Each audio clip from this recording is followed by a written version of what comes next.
universities around the world. So, Professor Nikolaidis, how do you make it up to this point? Quite simply.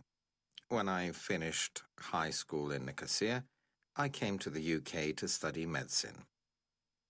I became a surgeon quite young, 23 years old, so I was in a competitive position among my colleagues. I'd started quite young. So I started performing surgery in various hospitals. I was impressed to discover that a lot of patients after surgery suffered vascular thrombosis. These blood clots occasionally ended up in the lungs or the heart and caused death. So I decided to study the percentage of patients who suffered vascular thrombosis, and I began my research at King's College Hospital in London. At that time, I used radioactive fibrinogens, which were given intravenously to all patients who underwent surgery. And then I measured the amount of radioactivity in the legs with a Geiger counter. Increased radioactivity would indicate vascular thrombosis. The calculations were complex, however. They took very long, and I ended up working 20 hours for every patient. I realized then that the hospital used to own a computer. That was back in 1969. So I talked to the people in that department, and they told me that I could use it, but that I had to learn to program it myself. Well, they gave me the manual. So in 2-3 weeks, I did manage to be in a position to program it. So 1 week's calculations could then be done in 2 hours. In this way, I was able, over the next 2 years, to find the percentage of patients who suffered thrombosis after general or gynecological surgery, or in patients in the intensive care unit, and so forth. I published about 25 papers with my research in various periodicals and became known in England as Nikolaidis, who deals with vascular thrombosis. For this research, I received the Jackson Award. The Jackson Award is the highest honor given by the Royal Society of Medicine to doctors under 36 years of age. I received this award for my studies in finding ways to protect patients from thrombosis. This area still interests me, and I've been, for the last 10 years, the president of a team of experts from around the world which is responsible for publishing guidelines for precisely this kind of protection. Thrombosis in veins can, of course, be treated and cured with anticoagulants, but this results in the destruction of the valves. Blood in the veins of the lower limbs moves upwards. It cannot move backwards because in such cases the valves close. If the valves don't work properly, when the muscles contract, the blood moves upwards, and when they relax, it moves downwards, making the legs swell.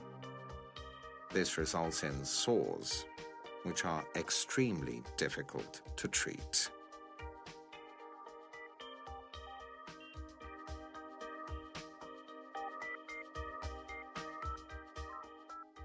During the 1980s, we found ways to mend valves in the veins. It was 1980, 1985. And together with my colleague, Mr. Christopoulos, we did the first surgery of the kind in Britain. In the 70s and 80s, we tried to develop bloodless methods to locate thrombosis so that we could avoid the use of X-rays and the insertion of needles into the veins. In order to diagnose vascular thrombosis, we developed a technique called liquid crystal method.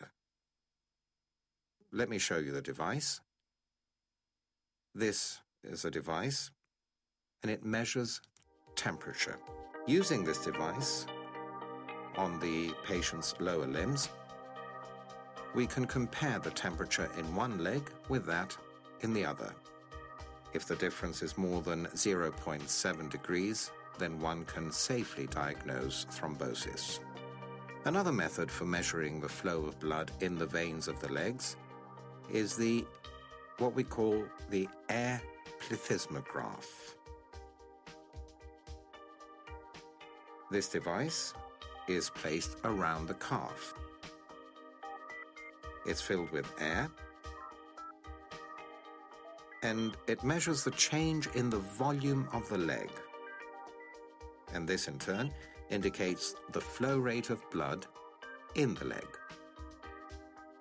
Even now, 20 years later, this method is still used in many hospitals in the United States. NASA has also asked us for this device with some modifications. We had 2 installed in the Mir space station, and now we have another 2 in the new one.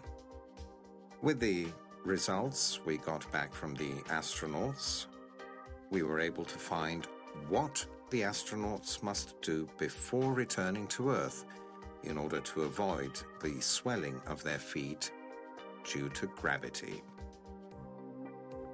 From 2008, we've been using ultrasound to diagnose vascular thrombosis. This method was first studied in the 1980s, and it became widely known and was developed in the 1990s. Today, the electronic devices give very clear images, and one can actually see the clot in the vein. It's very easy to diagnose. What does Andreas Nikolaidis do when he's not working? I have my family, of course. All my relatives live in Cyprus, so my life is split between Britain and Cyprus. I have 2 sons living in London with their children. My children did not follow in their father's steps in medicine because they knew how hard I had to work. One day, when still in high school, they brought their friends to watch me perform surgery. All their friends became doctors, but not my sons. I like photography very much, especially when it has to do with birds and other animals, nature in general.